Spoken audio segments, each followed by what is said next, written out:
गुरुचा प्रवेश कर्क राशीमध्ये झाला आणि हा गुरु तुमच्या राशीमध्येच सर्वात जास्त बलवान असतो आणि हा प्रथम भावच मानला जातो. आणि हा गुरु तुमच्या आत्मविश्वासावरती, आरोग्यावरती, निर्णय क्षमतेवरती आणि तुमचा जीवनाचा पाहण्याचा दृष्टिकोन याच्यावरती फार बारकाईने परिणाम करेल. कसं आहे, गेल्या काही वर्षात अनेक कर्क राशीच्या व्यक्तींना असं वाटलं की जीवनात खूप काही घडलं, मनात स्पष्टता नव्हती, योग्य निर्णय घेण्यात अडचणी आल्या, काही जणांचा आत्मविश्वास कमी झाला आणि इतरांच्या अपेक्षापेक्षा तुम्ही स्वतःलाच कुठेतरी हरवून बसलाय का काही असंही वाटत होतं. पण उच्च गुरु ह्या परिस्थितीमध्ये बदल घडवून आणतो. हळूहळू अधिक स्पष्टता मिळेल आणि मला नेमकं काय हवे आहे, मी कोणत्या दिशेने पुढे जायचे आहे, या प्रश्नांची उत्तर तुम्हाला आता हळूहळू मिळू शकतात. ठीक आहे, मागील 13 महिन्यात कर्क राशीला प्रचंड त्रास झाला. पूर्वी ज्या गोष्टींबाबत संभ्रम होता त्याबाबत तुम्हाला आता निर्णय घेण्याची क्षमता वाढेल. या काळात काय होतं की तुमच्याकडे जे लोक पूर्वी नकारात्मकतेने पाहत होते ते आता सकारात्मकतेने पाहतील. तुमच्याबद्दलचे गैरसमज इतरांमध्ये होते ते पण आता दूर होतील. एक सामाजिक मान्यता मिळते, लोकांचा विश्वास मिळतो, नेतृत्व करण्याची संधी मिळते, नवीन ओळख मिळते. मात्र इथे एक सावधगिरी बाळगणं फार गरजेचं आहे. ती अशी आहे की गुरु आत्मविश्वास वाढवतो, पण काही वेळा अति आत्मविश्वास तो निर्माण करतोच. त्यामुळे काय होतं की प्रत्येक निर्णय बरोबरच आहे असं समजलं जाऊ शकतं तुमच्याकडून. कधी कधी तुम्ही इतरांचा सल्लाही ऐकणार नाहीत, भावनेतून मोठे निर्णय घेताल. ते मात्र टाळणं तुमच्यासाठी फार गरजेचं राहील. जीवनाचा पाहण्याचा दृष्टिकोन कसा आहे की याचा मोठा परिणाम तुमच्या विचारांमध्येच दिसतो. काही लोकांना असं जाणवतं बरं का की पूर्वीपेक्षा मी जास्त सकारात्मक झालेलो आहे. काही व्यक्तींना जुन्या भीती असतात, असुरक्षितता असते किंवा नकारात्मक विचार पण असतात, यापासून पण त्यांची थोडी मुक्तता होणार आहे. काही कर्क राशीच्या व्यक्तींना असं होतं बरं का की मी स्वतःच्या आयुष्याचा आता ताबा जो आहे तो पुन्हा घेतो आहे असंही वाटेल. वास्तव काय सांगतो, तुमच्या राशीतला गुरु काही जादूची कांडी नाहीये बरं का. पण जर व्यक्ती आळशी झाली, येणाऱ्या संधींचा उपयोग केला नाही, स्वतःमध्ये सुधारणा केल्या नाहीत, तर केवळ मग काय होतं, गुरुच्या बळावरती मोठं यश मिळणार नाहीये. ठीक आहे, गुरु तुम्हाला दिशा दाखवेल, चालावे मात्र तुम्हालाच लागणार आहे ना. प्रामुख्याने या गुरुच्या सकारात्मक परिणाम काय असतील? सर्वात महत्वाचा, तुमचा आत्मविश्वास वाढेल, आकर्षण जे आहे तुमच्या व्यक्तिमत्वातलं ते वाढेल, तुमची निर्णय क्षमता सुधारेल, मानसिक स्पष्टता मिळेल, तुम्हाला योग्य मार्गदर्शन मिळेल आणि नवीन आयुष्य सुरुवात करण्याचे पण योग येतात. पण काही आव्हानं अशी असतात ना, अति आत्मविश्वास वाढू शकतो, थोडं वजन वाढू शकतं, भावनिक निर्णय घेण्याची वृत्ती होते आणि इतरांच्या समस्या स्वतःवर घेण्याची सवय वाढेल जी तुम्हाला आधीपासूनच आहे. म्हणून असं वाटतं मला सुरुवातीला सांगू की गोचर केवळ चांगलं नाही तर अनेक वर्षातील सर्वात वैयक्तिक परिवर्तनाचा काळ हा गुरुचा तुमच्या आयुष्यात आलेला आहे. स्वतःवरती काम करण्यासाठी तुम्ही तयार राहा. या काळात तुम्हाला गुरु नवीन संधी देईल. त्याहून महत्वाचं म्हणजे स्वतःची नवीन आवृत्ती तुम्ही घडवू शकता. तसंच मग जे लोक नोकरी किंवा व्यवसायामध्ये आहेत ना, त्यांच्यासाठी कसं आहे की सप्तम भावावर तुमच्याच राशीतल्या गुरुची दृष्टी आहे, नवम भावावर आहे आणि पंचम भावावर पण आहे. केवळ व्यक्तिमत्व बदलणार नाहीये तर करिअर, व्यवसाय, भागीदारी आणि नशीब यावरती ह्या गुरुचा प्रभाव जास्त असेल. हे गेल्या काही वर्षात अनेक कर्क राशीच्या व्यक्तींना असं वाटलं की खूप मेहनत करून अपेक्षित प्रगती झाली नाही, काहींना योग्य संधी मिळाल्या नाहीत, काहींना आपल्या क्षमतेपेक्षा कमी भूमिका स्वीकारावी लागली आणि काही लोकांना सतत परिस्थितीशी संघर्षच करावा लागला ना. ठीक आहे, प्रथम भावातील उच्चस्थ गुरु हा परिस्थिती हळूहळू बदल घडवून आणतो. अनेकांना स्वतःच्या क्षमतेवर पुन्हा विश्वास वाटेल. निर्णय घेण्याची क्षमता वाढणारच आहे. लोक तुमच्या मताला अधिक महत्व देतील. काही वेळा फक्त तुमच्या व्यक्तिमत्वातील बदलामुळे नवीन संधी निर्माण होतील. नोकरी करणाऱ्यांसाठी ह्या गुरुचं एक वेगळंच महत्व असेल आणि प्रथम भावातील गुरु जो आहे ना, तो तुमचा धर्म त्रिकोण मजबूत करतो. नवीन जबाबदारी येते, प्रमोशन मिळतं, पगार वाढ मिळते, वरिष्ठांचा विश्वास मिळतो, नेतृत्व करण्याची संधी मिळते आणि अनेकांना मोठ्या प्रोजेक्ट्समध्ये काम करण्याची पण संधी मिळते. विशेष म्हणजे कसं आहे, पूर्वी कामं येत नव्हती आणि तुम्ही काम करू शकता याबद्दल वरिष्ठ अधिकाऱ्यांना तुमच्याबद्दल विश्वास नव्हता, पण तो आता वाढेल आणि तुम्हाला असंही वाटेल की लोक आता माझ्या कामाला गंभीरपणे घेऊ लागलेले आहेत. मात्र वास्तव असे आहे की प्रत्येक कर्क राशीच्या व्यक्तीला प्रमोशन मिळेल असं नसतं ना. जर व्यक्ती बदल स्वीकारण्यास तयार नसेल, नवीन कौशल्य शिकायला तयार नसेल, जबाबदारी टाळत असेल ना, तर मात्र गुरुची संधी देखील मर्यादित राहते ना. तसंच काही व्यवसाय करणाऱ्यांसाठी आहे. व्यवसाय करणाऱ्यांसाठी काय आहे, 7व्या भावावर गुरुची दृष्टी आली आहे, त्यामुळे ती नक्कीच व्यवसायासाठी प्रगती करणारी आहे.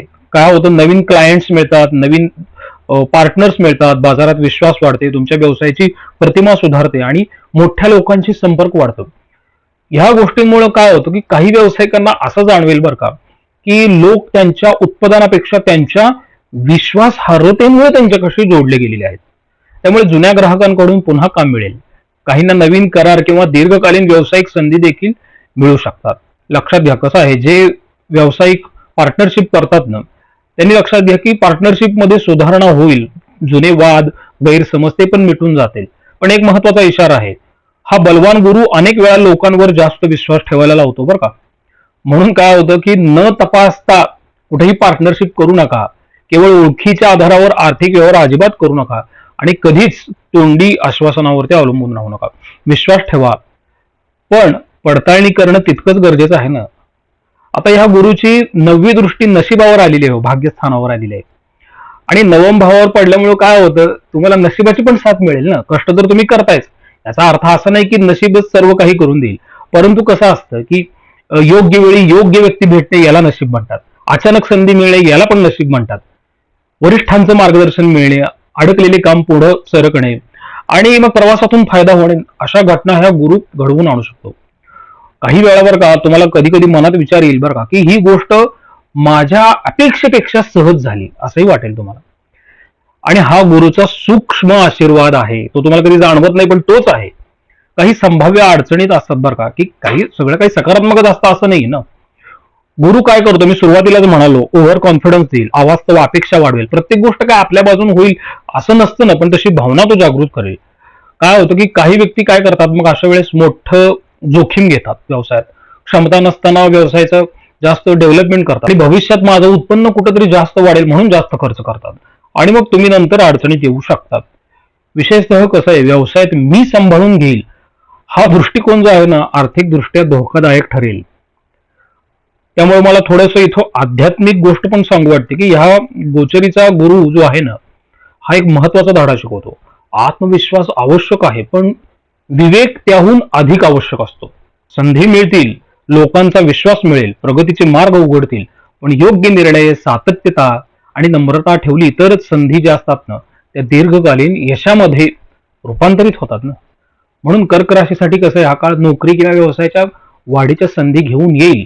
व्यक्तिमत्वात सकारात्मक बदल करेल, लोकांचा विश्वास वाढवेल, व्यवसायात नवीन कॉन्टॅक्ट होतील, नशिबाची साथ मिळेल आणि प्रगतीचे दारे पण इथं उघडतील.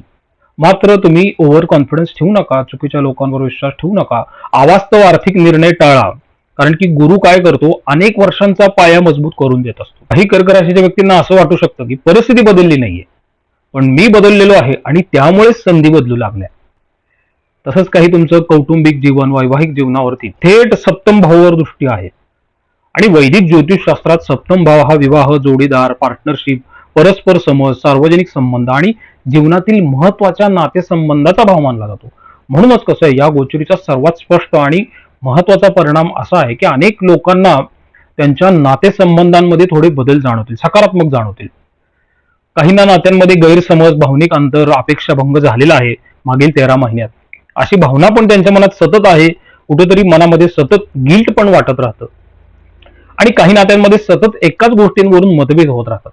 पण गुरुचा हा प्रभाव अशा नात्यांमध्ये सुधारणा घडवू शकतो. कसं आहे, त्याच्यामुळे काय होतं, कुटुंबातील वातावरणामध्ये पण सकारात्मकता येते. अधिक सकारात्मकता आल्यामुळे काय होतं, पूर्वीचे जे तुमचं दुःख आहे त्याच्यावर कुठेतरी मलमपट्टी होते, संवाद वाढतो, जुने गैरसमज दूर होतात ना, एकत्रित निर्णय घेतला जाऊ शकतो, धार्मिक आणि शुभ कार्याची पण चर्चा होते आणि घरात आनंदाचे वातावरण पण निर्माण होते. अशा घटना घडू शकतात. आणि कसं आहे, की काही व्यक्तींना आपल्या कुटुंबाचे महत्व पूर्वीपेक्षा अधिक जाणवू शकते. काम असेल, पैसा असेल, बाह्य यश असेल, यांच्या मागे धावताना दुर्लक्षित झालेली नाती पुन्हा जपण्याची इच्छा निर्माण होऊ शकते तुमच्यामध्ये. तसंच जे लोक विवाहित आहेत, नुकतेच त्यांचा विवाह झालेला आहे, त्यांच्यासाठी ह्या गुरुची दृष्टी नक्कीच शुभ आहे. जोडीदाराशी असलेला एक संवाद सुधारतो, एकमेकांच्या भावना समजून घेण्याची क्षमता वाढते. आणि काही जण भविष्यासाठी चांगला निर्णय पण घेतील. उदाहरणार्थ कसं असतं की घर खरेदी करणे, आर्थिक नियोजन किंवा मुलांच्या शिक्षणाबाबतीचा निर्णय, एकत्रित व्यवसाय करणे किंवा प्रवास करणे, अशा गोष्टींवरती चर्चा होईल आणि तसे काही योग पण सुरू झालेले आहेत. त्यामुळे तुम्हाला आता असंही वाटेल की पूर्वीपेक्षा आता आम्ही एकमेकांना अधिक समजू लागलेलो आहोत. मात्र वास्तवचा भाग दुसरा देखील आहे की गुरु नाते मजबूत करतो, पण अहंकार काही दूर करत नाही हो. कसं आहे, रास तुमची भावनिक आहे, त्यामुळे काही वेळा स्वतःच्या भावना व्यक्त न करता समोरच्याने सर्व काही समजून घ्यावे अशी अपेक्षा तुम्ही ठेवू शकता. यामुळे काय होतं, गैरसमज होतात, शांतपणे आबोला तयार होतो, मनात राग साठवतात, अपेक्षा भंग होतात आणि मग यासारख्या गोष्टी ज्या आहेत ना त्या निर्माण होऊ शकतात. तसंच जे लोक अविवाहित आहेत ना त्यांच्यासाठी कसं होतं की हा काळ महत्वाचा ठरू शकतो. सप्तम भावावरील गुरुची दृष्टी जी आहे ना ती नवीन नातेसंबंध, विवाह चर्चा किंवा योग्य व्यक्तीची भेट घडवून आणू शकते. काय होतं की काही लोकांना कुटुंबाच्या माध्यमातून स्थळ येतात, कामाच्या ठिकाणी ओळख वाढते, मित्र परिवारातून महत्वाच्या व्यक्ती भेटतात, गंभीर नात्याची सुरुवात पण होते, चांगलं नातं तयार होतं आणि अशा घटना तुम्हाला अनुभवायला मिळू शकतात. त्यामुळे कर्क राशीसाठी विवाह योग पण सुरू झालेले आहेत. केवळ भावना आणि आकर्षण पुरेसं नाहीये, व्यक्तीचे मूल्य, स्वभाव आणि जीवनाकडे पाहण्याचा दृष्टिकोन समजून घेणं तितकंच तुमच्यासाठी आवश्यक आहे. मग कोणती काळजी तुम्ही अशा परिस्थितीमध्ये घ्यावी? काही व्यक्तींना बरं का असं कधी कधी वाटतं की मी इतकं सगळ्यांसाठी दिलं पण मला तेवढं मिळालं नाही. पण कसं असतं, प्रत्येक व्यक्तीची प्रेम व्यक्त करण्याची पद्धत वेगळी असते. म्हणून कसं आहे की न बोलता काही अपेक्षा ठेवू नका, जुन्या गोष्टी वारंवार उकरून काढू नका आणि भावनेत निर्णय घेऊ नका ना. नात्यांमध्ये नियंत्रण ठेवण्याचा प्रयत्न करू नका. प्रत्येक मतभेदाला नात्याचा अंत मात्र अजिबात समजू नका तुम्ही. विशेषतः विवाह किंवा नात्यांमध्ये, इतर नात्यांमध्ये संवाद हे सर्वात मोठं औषध ठरू शकतं. सप्तम भावावरील गुरु एक सुंदर धडा शिकवतो.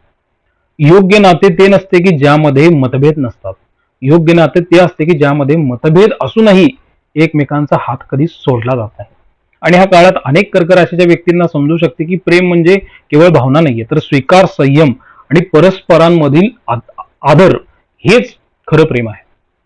म्हणून मला असं सांगू वाटतं या बाबतीत बरं का की नातेसंबंधांच्या बाबतीत सकारात्मक बदल घडतील, जुनी नाती सुधारतील, नवीन नाती निर्माण होतील आणि वैवाहिक जीवनात आधीपेक्षा तरी जास्त स्थैर्य तुम्हाला मिळेल. पण पुन्हा एकदा मी रिपीट करतो, अपेक्षा, भावनिक संवेदनशीलता आणि संवादातील कमतरता यावरती तुम्ही थोडं लक्ष ठेवलं पाहिजे. समजूतदारपणा ठेवा, अपेक्षांच्या ऐवजी संवाद निवडा तुम्ही. त्यामुळे काय होईल, नातं जे आहे ते मजबूत होईल. तसंच कर्क राशीच्या विद्यार्थ्यांसाठी हा गुरु तुलनेने शुभ ठरू शकतो. आणि प्रथम भावातील गुरु आणि 5व्या भावावरील त्याची दृष्टी अभ्यासात आत्मविश्वास वाढवते, स्मरणशक्ती वाढवते, एकाग्रता वाढवते. जे विद्यार्थी स्पर्धा परीक्षा किंवा उच्च शिक्षण, संशोधन किंवा स्किल वाढवण्यासाठी प्रयत्न करतात ना त्यांना मेहनतीचे फळ मिळेल. कसं आहे की अनेकांना करिअर बाबत अधिक स्पष्टता देखील मिळेल, काय करावं नक्की निर्णय घेता येईल ना. फक्त कसं आहे, वेळेचा तुम्ही अपव्यय करू नका, फक्त नशिबावर विसंबून राहू नका. शिस्त जर तुम्ही ठेवली ना तर हा काळ शैक्षणिक प्रगतीसाठी उपयुक्त ठरेल. तर या काळात संधी मिळू शकतात, पण यशासाठी सातत्यपूर्ण प्रयत्न जे आहेत ना ते आवश्यक राहतील ना.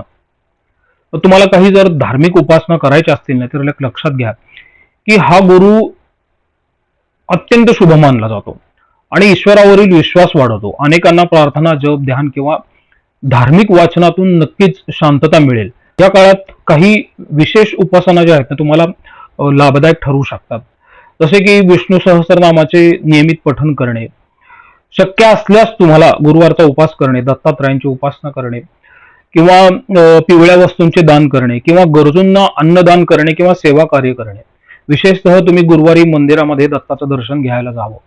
धार्मिक कार्य यामध्ये तुम्ही सहभाग ठेवा, यामुळे तुम्हाला गुरुचा आशीर्वाद अजून प्राप्त होईल. मला जाता जाता थोडे एक सत्य सांगून जातो बरं का, की गुरुची खरी कृपा केवळ धन किंवा यश नाहीये, तर योग्य विचार, योग्य मार्गदर्शन आणि योग्य वेळी योग्य निर्णय घेण्याची बुद्धी हीच खरं गुरुची कृपा असते. प्रसाद कुलकर्णी, पंढरपूर. श्रीराम.